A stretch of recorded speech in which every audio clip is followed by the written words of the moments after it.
Saul het naderhand selfs met sy seun Jonathan en met sy offisiere gekonkel om Dawid dood te maak. Jonathan het egter baie van Dawid gehou. En so het Jonathan dan vir Dawid gaan vertel, my pa wil jou doodmaak. Jy moet tog môreoggend versigtig wees. Gaan sit op 'n veilige plek en kruip weg. En dan sal ek in die veld waar jy is, langs my pa gaan staan en met hom oor jou praat. As ek agterkom hoe dit gesteld is, sal ek jou dit vertel. So het Jonathan toe vir Dawid voorspraak gedoen by Saul. En Saul het na Jonathan geluister en hy het 'n eed afgelê dat Dawid nie doodgemaak sal word. En toe het Jonathan vir Dawid gaan roep, en het hom vertel wat Saul gesê het. Hy het Dawid weer na Saul toe gebring en Dawid het vir Saul gedien soos dit eers was. In daai tyd het daartoe weer 'n keer oorlog gekom en Dawid het opgetrek om teen die Filistyne te veg. Hy het hulle weer 'n keer in 'n bloedige veldslag verslaan en hulle het voor Dawid gevlug. Saul het in sy huis gesind met 'n spies in sy hand en Dawid het op die lier gespeel.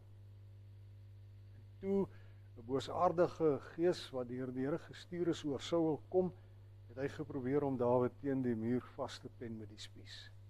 Maar Dawid het weggekoes. En Saul het die spies teen die muur vasgegooi. Dawid het gevlug en daai nag ontsnap. Maar toe stuur Saul mense na Dawid se huis toe om hom dop te hou en om hom in die môre dood te maak. Sy vrou Mikal het hom gewaarsku, as jy nie vannag vlug nie, word jy môre doodgemaak. Mikal het Dawid toe deur 'n venster laat afsak en hy het weggegaan en hy het ontvlug en so het hy ontsnap. Mikal het toe 'n afgodsbeeld gevat en dit op die bed neergesit. Sy het 'n bokhaar net om die beeld se kop gedraai en dit met 'n kombers toegemaak.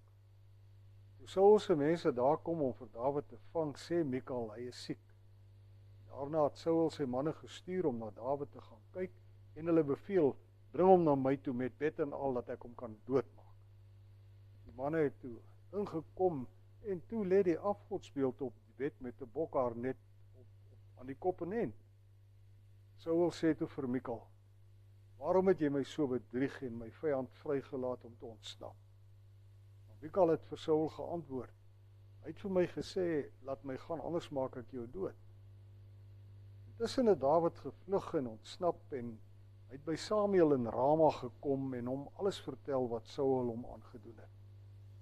Dawid en Samuel het toe in die woonkwartiere van die profete gaan woon. Mense het vir Saul gaan vertel waar Dawid is. En Saul het toe later self na Rama toe gegaan, maar daar het die gees van die Here oor hom gekom, sodat hy ook as profeet begin optree het. Toe die mense sien hoe Saul optree, het hulle gevra, is Saul ook onder die profete? Jy kan gerus hierdie stuk geskiedenis self gaan lees in 1 Samuel 19 vers 18 tot 24.